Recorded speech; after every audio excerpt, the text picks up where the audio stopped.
So a lot of the times, we think about kind of these buckets or pillars of health, whether it's exercise, nutrition, sleep, relationships, stress mitigation.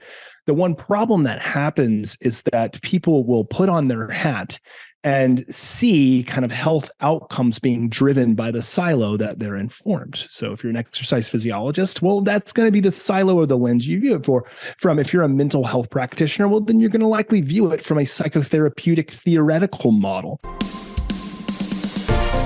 This is the Own It Show, where we tell stories of how everyday people made ownership theirs. Hey, everybody, how are you? Welcome back to the Own It Show. I'm your host, Justin Rothling-Schofer, and I trust that wherever you are, wherever you're listening, you are well. And if you're new here, welcome. Definitely a lot of content for you to go and check back and see. We're hitting close to episode 250. So if you go back, you're going to find a whole bunch of amazing guests, a whole bunch of amazing information, and also I think a lot of perspective shifting along the way. And whether it's a guest that we have on, whether it's a solo podcast that I have, be sure to share it, be sure to review it, be sure to get it out there, because that's the way that content reaches more people. And the more that we can reach, the more impact we can make together and make this world a better place to help people ultimately realize their true potential. Today, I'm super excited. We've got a guest that it feels like we're brothers from another mother, and just has a massive passion for people, a massive passion for health. And as we've really developed a friendship over the last few months, it's been unique to see the roads of education, experience, entrepreneurship that have really started to become interwoven together in a very unique way. And the more that we lean into that, the more that we trust that, the more that we collaborate and are able to have fellowship together, you start to realize that you are not alone. Because I think oftentimes in the world of entrepreneurship, in the world of business, you feel like you're alone and you feel like you're doing it yourself. You're experiencing something that nobody else has experienced. And that's just the furthest thing from the truth. So without further ado, I'm really excited to bring on Dr. Jay Wiles. He's just got a wealth of knowledge in getting his master's degree and then completing his doctorate in health psychology. And I think just the way in which the conversation we're about to have on heart rate variability, on health and what health means, and how he's been able to figure out his rhythm within his life is going to be really rewarding for you guys as listeners. So Dr. Wiles, it's a pleasure to have you, and I can't wait for our conversation. Yeah, Justin, brother, it's so good to be here, man. I'm excited to see where this conversation takes us.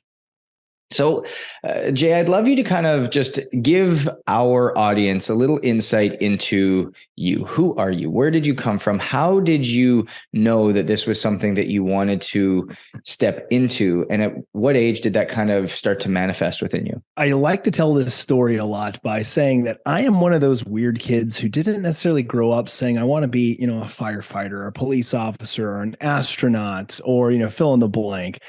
I never had like that type of ambition. I always thought those were cool things. I knew at a very early age that I wanted to be a therapist, which is kind of funny, right? Because kids don't normally think about that. Like my parents, just to be completely transparent, they were never in therapy. I didn't really know much about it, but I remember I was in church youth group. This was probably around middle school age or so.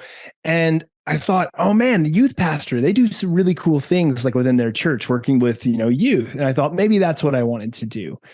And then in church, I was actually with plenty of individuals who are having some significant difficulty, even in middle school, high school age with depression and anxiety and mental health related issues. And I remember thinking to myself, like, this is actually a pretty big concern. And I hadn't experienced anything like that at the time. Like I went on later in life, spoiler alert, to experience some anxiety and some even depressive times. But I would say that at that point in time, I hadn't really experienced it, but I knew that it was pervasive and it was a problem. And so I said, well, how can I kind of leverage, my passion for working with people in this capacity? And it was to go and become a therapist. And at that time, I didn't really know much about like the education or what was involved.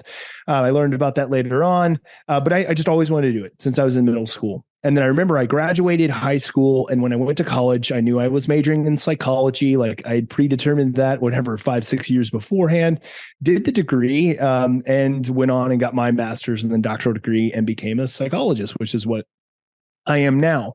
And so the passionate pursuit was one that was laid before me at a very young age. And I'm very happy that it was that way. I mean, it was just, it could have gone many different ways. I could have wasted a lot of time and money, but I'm doing what I love doing.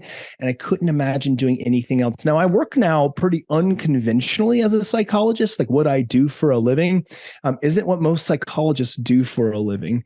But I love what I do. So, a little bit of my background, I started off with working with in the Department of Veteran Affairs. So working with veterans, typically these individuals who have comorbid related issues, which is a fancy way of saying they have a medical and mental health related issue. So a lot of them chronic pain, cardiovascular disease, diabetes, on top of anxiety, depression, PTSD, bipolar disorder, and so forth.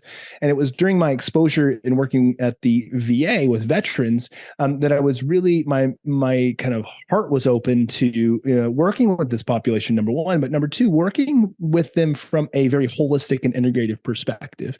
And I got the opportunity to work in what was called the Veterans Integrative Pain Clinic at the Richmond VA in Virginia. And this whole clinic was helping veterans to titrate off of opioid-based medications, so chronic pain medications that we know are extremely addicting. And over time, people develop a high level of tolerance and they tend not to be as effective. And so in this clinic, we were using a wide array of different tools, things like mindfulness meditation and guided imagery meditation and nutrition and acupuncture and chiropractic care. And then this thing called biofeedback. And I never heard of biofeedback until this point in time. Or I shouldn't say that. I should say I've heard of it, but didn't have exposure to it. So you have to remember too, like this is during a time when, wearable technology was kind of at its infancy. So Fitbit was around, but that was about it. And Fitbit was mainly only just tracking steps. Like there wasn't, Oura Ring or Whoop or all these other, really cool consumer wearable tech. It was Fitbit who was tracking steps. So not giving you a ton, but they were kind of the start of things. So we were doing biofeedback and we were doing so using a metric called heart rate variability. And I had never heard about it then. Again, most of the public had still never heard of this metric called heart rate variability. But I saw it being used, and I saw it being used in a way that was helping veterans get better. Their anxiety was going down, their pain was getting better. Like all of these things were shifting when they leveraged data or biometric data as a guide for their mental health practice and their physical health practice. And my mind was blown at that point in time because I just thought there's got to be something else to this. Like, is there legit research behind it? And there is tons, I should say, of research behind the efficacy of biofeedback. We published studies at the VA. I was hooked. So I went down that path and kind of never turned back and kind of became, I guess you could say, notable in the field of heart rate variability, biofeedback, and just heart rate variability in general. Opened up my own consulting clinic where I worked with a lot of professional athletes, a lot of Fortune 500 CEOs, high performers, in leveraging this information from wearable technology, but also in the form of biofeedback as a mechanism of training the nervous system to become, a better performer. And so I did that until 2021 when I was approached by an individual out of the Silicon Valley who was a tech entrepreneur who said, I'd be really interested in consulting with you. So we did. I worked with him for quite some time, and he said, I think we can build better technology than what's out there. And so I decided to kind of leave, what was a cushy job, like really kind of comfortable experience, even though I was running my own business, to run Hanu, which is now what I am the co-founder and chief scientific officer of. And so that was 2021. I haven't looked back. So here we are now. I'm out to market with our product and our platform, and I am operating as a psychologist, but just in a really different capacity. So sorry, I know that was a bit long-winded. No, it's great. I love it. And there's a lot of things I want to touch on there, but I think that's where you and I just literally are separated at birth almost in that way, because obviously I did all my postgraduate research in heart rate variability and knew at a very young age. I actually started looking at heart rate variability back in 2003. Mm-hmm. And it was one of those things that just jumped off the page that was just like, why is this not everywhere? Why is this not being utilized for a key metric for us, almost like a daily KPI to help us make better educated decisions on habits, behaviors, and action steps in our lifestyles that are going to benefit us in the long run. And over the last 3 years, to your point, there's been about a rise of 250% of heart rate variability studies that have come out. And obviously platforms and technology companies like Aura and Whoop have had a big play in that, but also the awareness factor of what heart rate variability is doing from an overall health standpoint. And I'm just such an advocate of it and just such a big fan of it. You talk about holistically integrated, and these are two words that you and I have spoken about at length, but they have become very buzzwords, like very, I was going to say very buzzwordy in the health space. And I talk about this a lot in my keynotes, where holistic, if we look up the definition of holistic, it's all or everything. Yes. And if we look up the definition of integrated, it means to bring together or to be all inclusive, all encompassing, to make one. And when we look at the definition of health, it's mental, physical, spiritual, and emotional condition of a human being. And so I've often had brush-ups and issues with a lot of the way that practitioners work, whether it's a holistically integrated functional medicine doc, or a holistically integrated strength coach, or a holistically integrated RD, even a holistically integrated therapist, where they're talking about and using these words. But when we look at the definition of heal and what healing actually is all about, it's the same definition as integrated, to make one, to bring together. And so I'm curious as to, and this is why I just love how you're approaching this and where we run in that's just parallel circles, is what does your thought process, or how have you been able to create that truly holistically integrated model where everything comes together? Yeah, and it's a good point to point out the nuances of this verbiage. Within the pain clinic that I worked at, which was integrative, when we refer to integrative, we're talking about the integration of discipline. So we talk about how we have physicians, we have nursing, we have mental health therapists, social workers for the social connectivity pieces. We had chiropractors, kind of had all of these integrative disciplines, as opposed to this word holistic, which is talking about a prevalence or a survey of both mind, body, and spiritual approaches, and the intersection and interconnectedness of those. And we know that everything kind of within terms of, when we term health, we're talking about different pathways that are all bi-directional. We used to kind of think like one pathway led to the other, and that was the endpoint, but there was no communication, from that entity. Whereas now we're like, no, everything's kind of bi-directional. Everything is communicating and interconnected in this beautiful entangled web. And so when I think about holistic care, when I think about holistic therapies, I think about how we need to remove ourselves from the silo that we can find ourselves in at times. So a lot of the times, we think about kind of these buckets or pillars of health, whether it's exercise, nutrition, sleep, relationships, stress mitigation.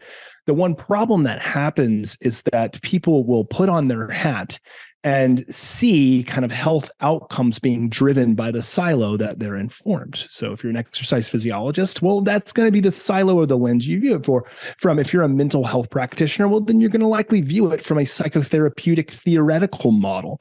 And it only makes sense because that in our modern day education and training is how we are almost like taught to think.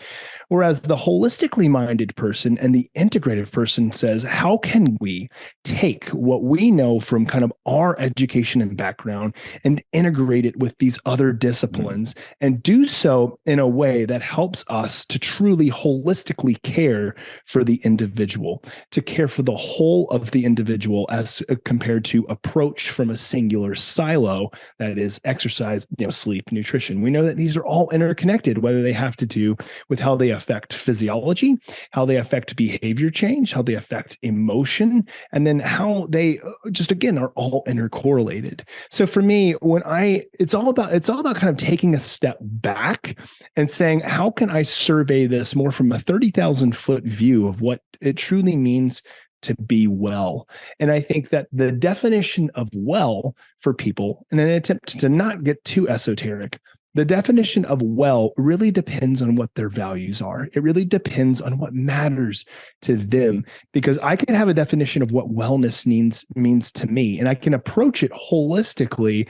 And maybe I do end up with the outcome that I'm looking for, but I have to tie it to what wellness means and what my value system is. And it may look very different from someone else. So if we're going to operate in this new frame of healthcare, which is really trying to move us more towards precision medicine, well, if we're really going to be tailored and personalized and precise in what we're doing, if we're truly going to be holistic and integrative, well, we have to start at the foundation of understanding what wellness means to that individual and why they would even want wellness in the first place. Because then that's a question I ask a lot. Well, why do you want health in the first place? Like, if you're somebody who's experiencing anxiety or depression, like, you want to have that feeling of anxiety or depression removed. Okay, but why? Like, what advantage does that give you other than not feeling anxious or depressed? And you'll hear people say, well, that frees up my ability to truly connect with people. Okay, we're getting somewhere now. We're starting to really hit on the depth of behavior change. We're still starting to align it with your value system that is going to drive more reinforced behavior. And so again, I know that's a little bit long-winded, but I think that we have to take a step back and evaluate those things if we truly want to provide tailored, personalized, precise care. No, it's beautiful. And again, I love it because we always ask, what's on the other side of said goal? Like, what's available to you when you achieve said goal that's not available to you right now? Right. And when we're able to pinpoint that, when we're able to get really specific to that, we're no longer just talking about a physical goal, a physical thing. We've actually tapped into the spiritual side of things. We've tapped into the identity and the desire of what somebody's actually wanting. And when you can touch that, when you can tap into that true identity piece and that spiritual connection, that's the moment that you're able to heal the mind, ultimately purify the heart, and then create some level of sustainability and longevity to any type of behavior change that you're trying to implement. So I love it. And it was a very beautiful way in which you've kind of brought that all together. I'd love to kind of switch gears a little bit to you and just the way in which I think something that attracted me to you so much, which is very difficult to find in this field, is the humility and just your general approach to how you show up. I always say that everything that we're doing at Own It, everything that we do has nothing to do with Justin, has nothing to do with me. We're here to serve. We're here to steward the gifts that we've been blessed with. And I noticed that same construct and that same approach from you. And so I'd be really curious as to where did that get taught or ingrained into you, and where does that truly come from? It's a good question. I have a couple of thoughts on that. When it comes to my ability to derive what is my sense of meaning and purpose, I'm not so sure I'm the one who's deriving it. And again, I try my hardest not to speak too esoterically. I like to try to explain things as much as I can so that people are not like, this is all mystical. Bring it back. What do you mean you don't derive, kind of your own values and meaning and purpose? And I say that it's driven by something that's much greater than I. And I think that for most of us, our sense of value, meaning, and purpose is driven by something that is much greater than us. And I think that it's coined and it's termed for different people in different ways.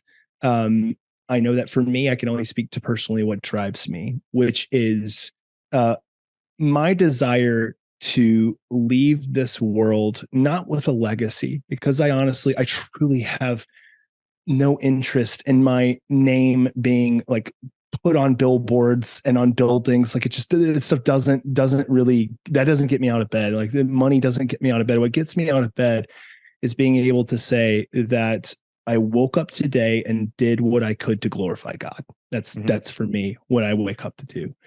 And what that means is using what I've learned, using my skill set to help people move in a positive direction, to help them find what it truly means to live a life of joy and peace and contentment, because so many people have a very difficult time finding joy, peace, and contentment. It's always the next thing. It's always autopilot. It's always go, go, go. And so if I had to say anything, if I'm trying to leave a legacy, if I have to use that word, it's just that I can help people find one extra step in that direction, one step in that direction. And, I've got 2 little boys, and I'm even more conscientious than I've ever been about just modeling behavior and just trying to model stillness and trying to model love. And for me, I think that that's the key driver. And I'm learning each day. I screw up a lot. I feel a lot of pain, and that pain can seep into my actions and my behavior. People can experience it that way. But I don't think it's not having that. Like, I think that that's always going to be a part of the human experience, is that we mess up. It's just kind of learning from it and not repeating that so often is kind of my goal. So for me, it's just waking up each day and assessing my value system, assessing my sense of drive and meaning and purpose, and saying, well, I'm going to do everything I can to live a life that's congruent with that. And some days I win that, and sometimes I fall short. I love it. The uniqueness is that I think the intentionality that you approach it with, and that it's not just something that you pulled out of 3 words from a random place and said, hey, these are my values. This is what I stand for. This is what I want to operate from. This is where I want to really focus on. But no, it's been a iterative process over the course of time, and being truly connected and obedient to what God's calling you to, and to what you've, that fire that he's lit inside of you. Because at the end of the day, God doesn't set bushes on fire anymore. He sets people on fire. And as people witness somebody on fire, they know, man, that is different. And I want what's on him. I want what's on her. And when we're able to lean into that, it's actually pretty powerful to be able to understand, okay, where do we lean in? How do we come in? How do we realize this gifting and abide to the fruitfulness that we're ultimately seeking and that we're ultimately after? But it can only be when we're living in the fire, we're living in the flame, and getting truly attached to that. You talk about waking up every morning and getting into this, and it was a great segue, because I'd love to understand what your daily routine looks like. How do you stay in that flame? How do you move that way? Because oftentimes, and our audience hears this from me all the time, but there is no one solution. There is no one morning routine that's going to make you successful. There's no one night routine that's going to make you successful. And I think this culture and society that we live in continues to preach this. And when we hear this, everything becomes a laundry list. Everything becomes a do this or else type of mentality. And it becomes really unhealthy. And so what I try to pinpoint for our audience is to see here that we have successful person, person on fire, people who are of service, people who are winning, people who are living differently across the board. And not one of them has the same thing. Not one of them is doing the same thing. Not one of them is orchestrating their day in the same way. Not one of them is having, there might be a similarity, but not one of them is the exact same. And that's something that I want them to take away is, oh man, maybe it does become a personal thing. Maybe it does become upon me to figure something out that works for me and my life, and that's aligned with where I'm wanting to go. So I'd love to have an insight as to what you've developed for yourself and kind of the reasoning and the intention behind it and the purpose as to why that is. Yeah, for me, I thrive on structure.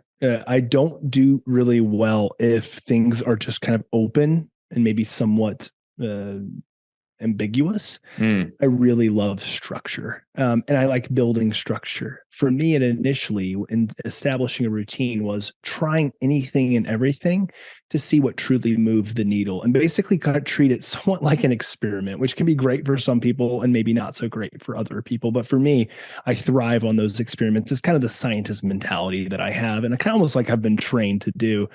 So for me, like each and every morning, and this is each and every morning. This is not not a Monday through Friday routine. This is a Sunday through Saturday routine. This is every single day of the week. And again, it's just because I work well on structure, not because I'm telling people to do this because they should follow this routine, as you mentioned earlier. For me, I'm up early, but I go to bed early. I go to bed at like 9:30 in the evening, and I'm up at 5 every single morning. The first thing I do is I used to go take a nice warm shower, but then I was like, this doesn't make any sense because I go to the gym really early, and I'm like, I'm just like using the shower just to go get dirty and take another shower. So I normally go into the bathroom, throw a bunch of cold water on the face, kind of stimulate myself to wake up in that way, just like really ice cold water. I head downstairs, and the first thing I do is a morning devotion. So for me, it's Bible reading.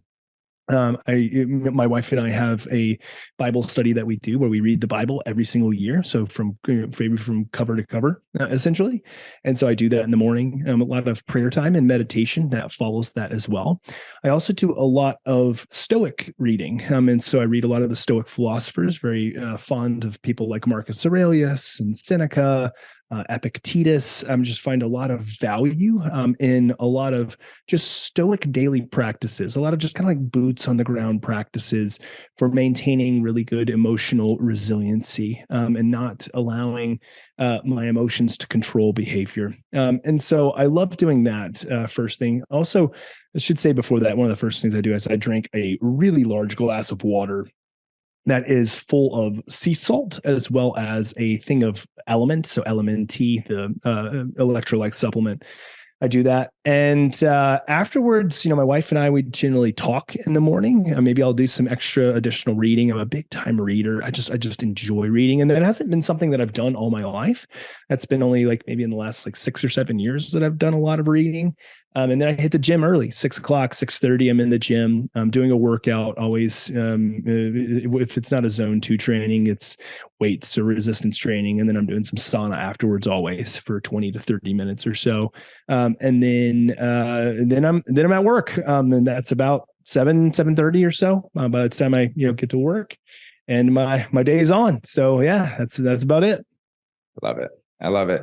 And when you come into the direction and we kind of reroute it back to heart rate variability, where do you integrate HRV and these types of things into your daily practice and your daily routine? Yeah. I think for me, again, coming from that similar scientist background, right, where you're curious and wanting to run your body that way, I have a routine that I stick to that has some variations to what you were discussing. If I wake up any earlier than 6:15, I'm a disaster. Like I just cannot get going. And so my day usually starts at 6:15, but whether I'm cold tubbing, whether I'm saunaing, whether I'm doing something more zone 2 or something more high intensity, or leaning into certain volume of certain things, all is dependent on heart rate variability for me. I run my body off heart rate variability.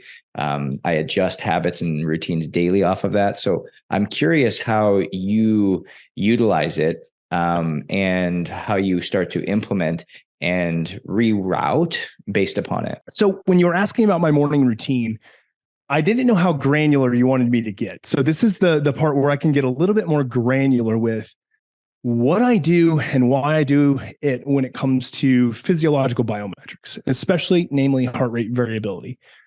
So there's a lot of different ways to track heart rate variability. And there's ways that are optimal, and then there are ways that are okay, and then there are ways that are, I would argue, would be suboptimal.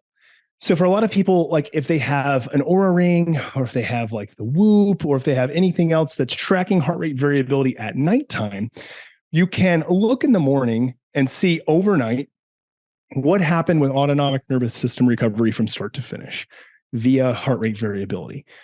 And that's one way to do it. However, what I would argue, and what Marco Altini would argue, who is, one of the, if not the preeminent researcher in heart rate variability, especially from a recovery perspective, he would indicate that taking it in first thing in the morning is likely the best way to assess full nervous system recovery. So at nighttime, it could be that your nervous system just recovers rather slowly throughout the night. So in other words, it could just be that it takes your nervous system a little bit longer to optimally repair and to reset itself. If that's the case, then that's going to skew the data to make it look like the average change in heart rate variability is much smaller than what it actually is. But if you're taking heart rate variability first thing in the morning, prior to any caffeine intake, doing so typically in a supine position or seated position, then what we get a better insight into or a better glimpse into is really how much did sleep impact recovery, because that's when we expect to be at our highest level of recovery is during the evening time or when we sleep. So we look at it at the conclusion. The biggest thing about heart rate variability readings, especially if you're taking to look at autonomic nervous system recovery and not doing it continuously, is to be consistent with the reading. So for me, I take it very first thing in the morning when I wake up. So I'll roll out of bed. I'll go downstairs and sit on my couch where I do my reading and study. And I'll either put on a polar strap, which is what we use at Hanu. So I'll check with an EKG, or there's other wearable, PPG technology that can be used. There's even ways to use the Apple Watch to do it. You just have to kind of bypass a couple of things, and it can be a little bit annoying sometimes. So for me, I'll take that reading. What am I looking at? Well, the first thing I'm looking at are changes in the time domain indices. And if people aren't familiar with what that means in heart rate variability at its core is looking at the change differences between interbeat intervals. So the heart beats at its pace that it's beating at, and in between each successive heartbeat is the amount of time. And that time can vary from the heartbeat interval that came before it and the one before it and the one before it. So over time, we want to see how much in a window of time, I should say, how much variability is occurring. And if there is movement in an upward direction from where we generally are, what we refer to our baseline, we can indicate that there are signs of recovery. There's signs of our nervous system's relaxation response being turned on. And this is a good thing in general. There's nuances to everything. And in the opposite direction, if we see a downward trend in heart rate variability, it could be indicative of overtaxation of the nervous system, maybe potentially overreaching or overtraining from a nervous system perspective, or a recovery perspective is not moving in the right way. Or we see too that this individual may not be as resilient to handle the current internal or external stressors that they are encountering. So that's a long-winded way of, for me, saying I'm kind of looking at in comparison to my baseline. If you take heart rate variability as a singular reading, that data point that you have is essentially meaningless. But if you start to take it consistently over time and you have a week's worth of data, 2 weeks worth of data, a month, a year, well, now we can look at trends. And that's really what heart rate variability is used as, is an operational guide of trends. Unless you're wearing it in real time and continuously, which I'll talk about here in a little bit and how that relates to psychological stress.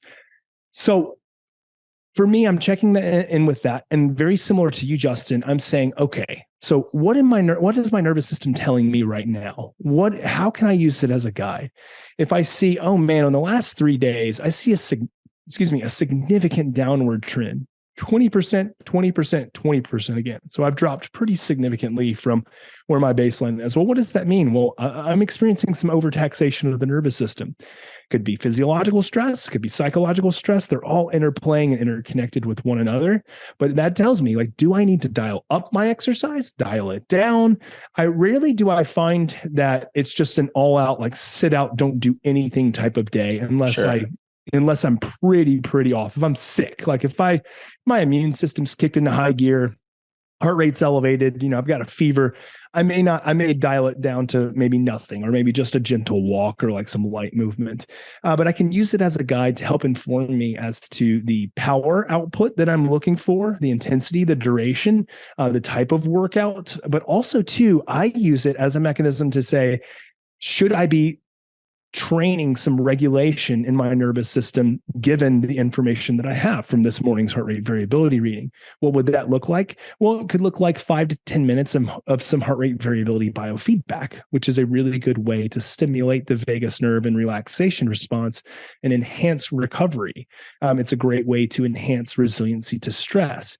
So again, very similar to you, I'm using it as a guide. And if I find my heart rate variability significantly depressed from the past few days, then I might incorporate multiple practices of heart rate variability throughout the day. We'll use it to direct my workouts. It's a really valuable tool if you know how to use it correctly.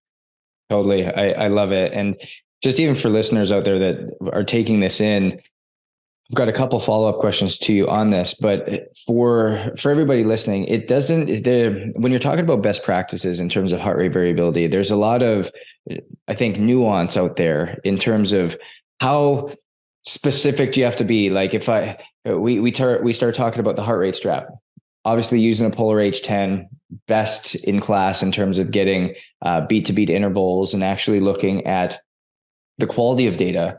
But is that sustainable? Is it something that's going to be done long term? Is it something that's easily repeatable and we're going to be committed to doing every single day? Right. And then there's the convenience of the passive collection of this type of data.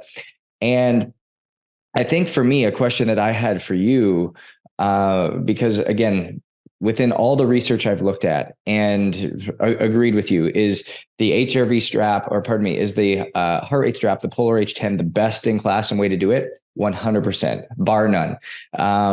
But for people who are busy, people who are moving, people who are getting stuff done, I'm a huge fan and a huge proponent of wearable devices. I think they're outstanding. I think they're, again, looking at the trends of a week or a month or 3 months, even 6 months, is a great way to start to understand how you're adapting to mental, physical, spiritual, emotional stress, because our body can't tell the difference between them, can't tell the difference between real and perceived, positive or negative. The response is always very similar. And so how high is our cup? How full is our cup into where we have to start to drain it to open up a greater level of capacity? Now, my question for you was, when we're talking, and this is just what I've seen from the data and the different research, is when we're grabbing heart rate variability at night over the course of time, what we're actually finding is that there's no external stimulus that's able to alter nervous system activity, nervous system excitement. Conversely, as soon as we wake up, the alarm clock goes off. Oh my gosh, there's a stimulus. We wake up and we have this presentation we have to do that day. There's anxiety. There's some level of sympathetic tone that's going to be there, even subconsciously, while we're getting our reading for the morning, that won't actually be garnering as accurate a number as if we were getting it passively when we were sleeping. And so I'm curious on your input of that and your thought process, because for me and for our clients and for just the research that I've seen, I'm a massive advocate for overnight HRV, looking at quality time, being able to grab a number, not saying that that number, like you said, means anything, but trend lines off of that number are extremely indicative and powerful. Especially just given first thing in the morning, a kid could run in and wake you up, and that's how you get woken up. And now you've got a kid in your bed trying to get your HRV reading. And it's like, well, how accurate does that actually become? And how misleading can it actually start to drive us on? Yeah, I think it's a valuable question. I would say too, just to go back onto my point, while I use a Polar H10 in the morning doesn't mean that that is necessary or required. You can use PPG, which is photoplasmography technology, which is light sensing infrared green red lights, that can do a very effective job as long as you're in a controlled condition, meaning that you're still. If you start to move and add artifact or noise, it can be hard for some software to remove all of that noise, and you may not have an accurate reading. So Hanu, we use the EKG continuously. So you wear the chest strap continuously for at least a short period of time, and we're integrating other wearables into our technology. But so for me, it's I'm wearing Hanu and I'm testing with Hanu, so I'm just kind of continuing to wear it. I don't even take the thing off. So what I would say, because I think it's a valuable question that you bring up, I think the biggest argument, so there's two things. Number one, at nighttime, we have to understand how often it is being collected and when, and interpret that data within that window. So for instance, if you look at Whoop's algorithm that they use, and this is not me bashing Whoop, this is just me telling you kind of like what we see in the science and kind of the general kind of consensus on how they do things. is that they were taking heart rate variability, the interbeat intervals that came at the last deep sleep stage cycle. Right. There's no evidence in the literature that that is a effective way to do it. I think that's a proprietary way that they do it. And I don't think it's a very consistent way to do it. And so for me, that's one that I tend not to trust. Whereas Aura takes a 5-minute epoch or 5-minute time frame window.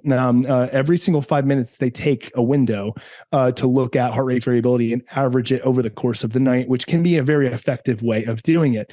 The argument against it would be the one that I made earlier, which is that you may not get a true overnight reading or understanding of heart rate variability if you are someone who tends to recover pretty slowly and you have a really low heart rate variability at the beginning of the night. And maybe it's not until an hour or 2 hours before you wake up that you hit good REM sleep that really then enhances overall vagal recovery, which we know REM is extremely important for that. So therefore, we have a skew of the data that we can't make a ton of sense out of.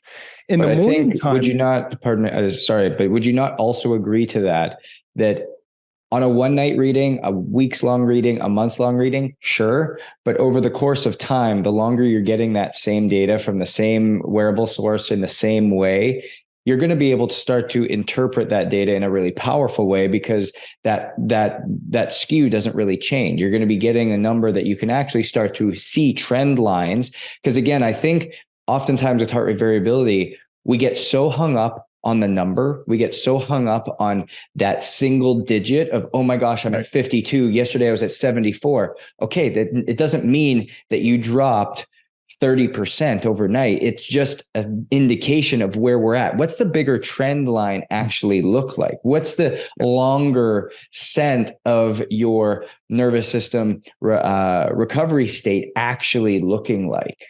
Yeah, the number is certainly not nearly as important as the direction. The direction is certainly what we're looking for.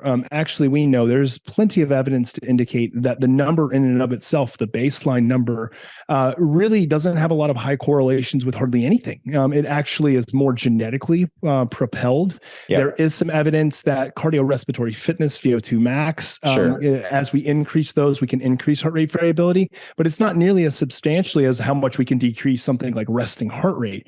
So yes, we can use that number for meaningful interpretation. I think that the argument for taking it in the morning is that even if something is jarring your nervous system, that would potentially lead to somewhat of a skewed reading. Number one, hopefully that's not happening every day, but if it is, well, we have some consistent variance. But what I would say is that it is more translative to how your nervous system adapts. So if we know that kind of constantly in the morning, we're having a revving up or the need not to conserve energy, but to expend energy, whether it's due to continuous kind of on firing nervous system due to stress, physiologically or psychologically, well, now we have a lot more information in terms of how this is going to translate into your ability to recover both acutely and chronically throughout the day. So I see value in doing both, which is what I do. So I've got my Aura on, I've got a Whoop on, I've got an Apple Watch, I've got everything that you're like me. You literally are like me. We're walking test dummy. That's it. I've got the heart rate strap. I got the Whoop band. I got the Aura ring. It's I even had this one. I can't remember what it was, like a Zip or something. There's all these wearables always coming out, right? Yeah. So, I'm always looking at both of them. For me, every morning I'm checking my Aura score. I'm checking Whoop. I'm placing more emphasis on Aura to become completely transparent. And then I'm looking at my morning reading with Hanu. What is so important for me, though, with Hanu is watching the transient changes that are occurring throughout the day continuously, because that provides me more in the moment awareness of how my nervous system is either adapting well or not adapting well. So, I think the case in point that I want to run home here is that I don't think that there is a quote unquote optimal way of doing it. I have a preference for for the way that I Yeah. do it. But I think that if you're like, listen, the way that I can sustain behavior and make sense of this information is to use overnight data, by all means, like Rock and absolutely, roll. Let's do that it. data is still valuable. Yeah. But if you're like, you know what, I think I can control enough conditions to, wake up and take it in the morning, I also see a lot of inherent value with that. And if you're willing to kind of, bite the bullet, if you will, and wear, a monitor throughout the day and see those transient changes that occur throughout the day, well, now we're talking about extremely high fidelity information and data that can really inform in the moment decision making regarding things that you need to do to either stimulate the nervous system or relax it.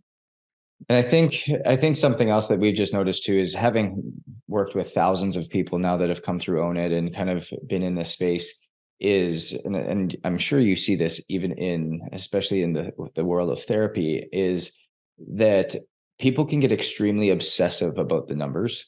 And way too obsessive. That's what I'm saying. And that's why I think, even as trust me, I was a purist at heart when it comes to data, and I was always the heart rate monitor guy. I was the guy that would always train with a heart rate monitor. I'd literally, as soon as I got out of the shower, I'd change the strap. The strap would hang. I'd have my day strap. I'd have my night strap. I'd have my workout strap. I'd always have a heart rate monitor on.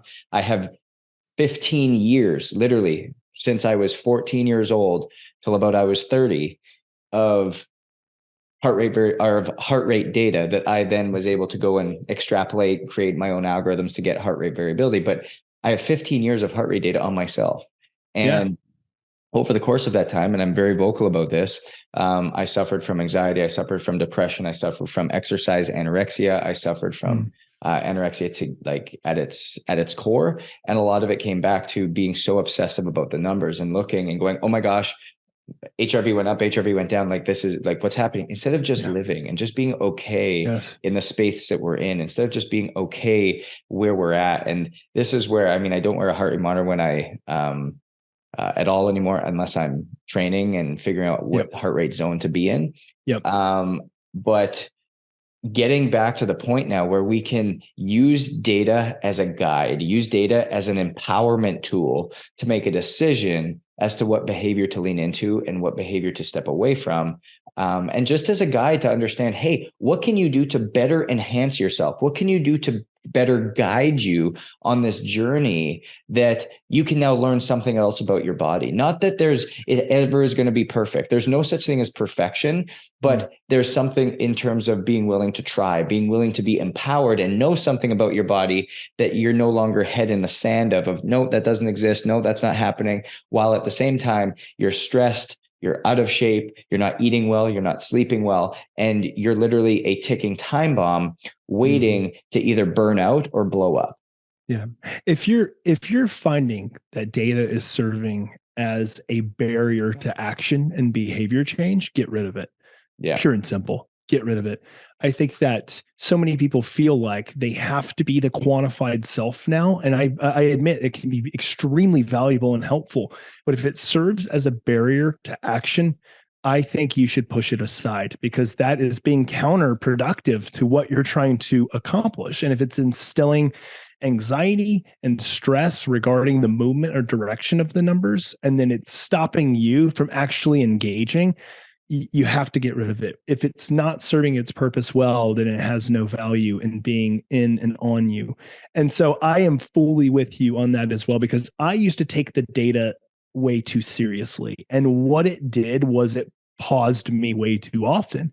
And it had me say, okay, well, the data is pointing in this direction. So therefore, now I'm going to live out this self-fulfilling prophecy. Oh, you say I slept like crap, Aura? Yeah, you're right. So I feel like crap, which means that now I have an excuse not to get things done, which means that I'm also allowed to be a little bit crabby to my wife and to my kids, because my Aura said I didn't sleep very well. And now we have this ugly perpetual cycle that is unrelenting, because we trusted too much in the data and we didn't check in subjectively. I tell people that it is always subjective on top of objective. It is always got to be that way. If we're not checking in subjectively with how we feel and we're just allowing data to run the show objectively, we're in some big trouble.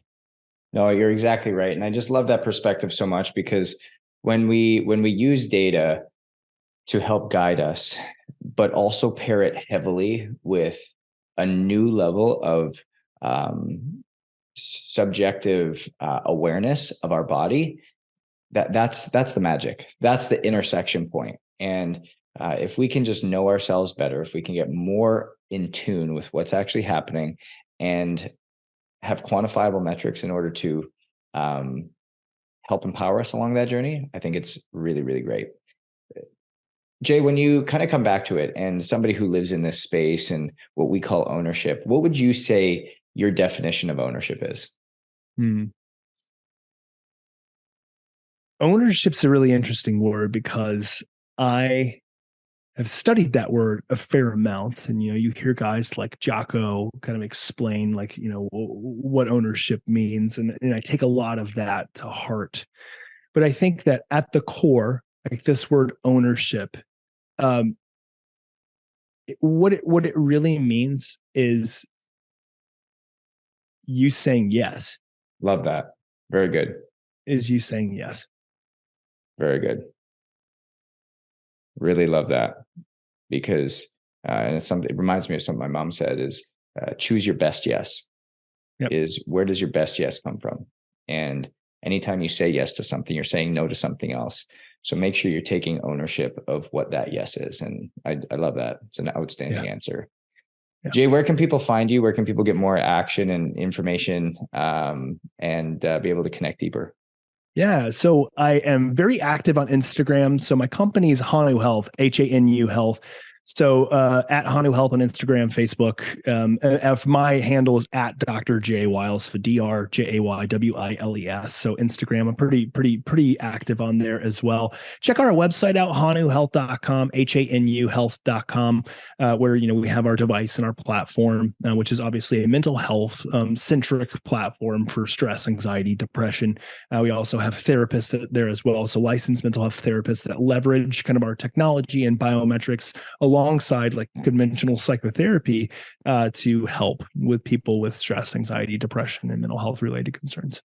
Very cool. And they've got a Hanu Health podcast as well. I'll be on that next in a few weeks after this is released. So it's again, always love just real positive and informational that it has a high level of integrity behind it that's being put out in terms of content. So another place for you guys to go and look and to dive in. So fam, as you guys move forward, no matter where you're listening to this, whether it's in the car, during a workout, if what we spoke about today served you, be sure to share it. Be sure to send it to somebody that needs to hear this, because at the end of the day, what we need to realize is that we have to get clear on what we want. We need to get clear on our mission, vision, and values. We need to know what happens deep internally, because remember, our body doesn't know the difference between mental, physical, spiritual, or emotional stress.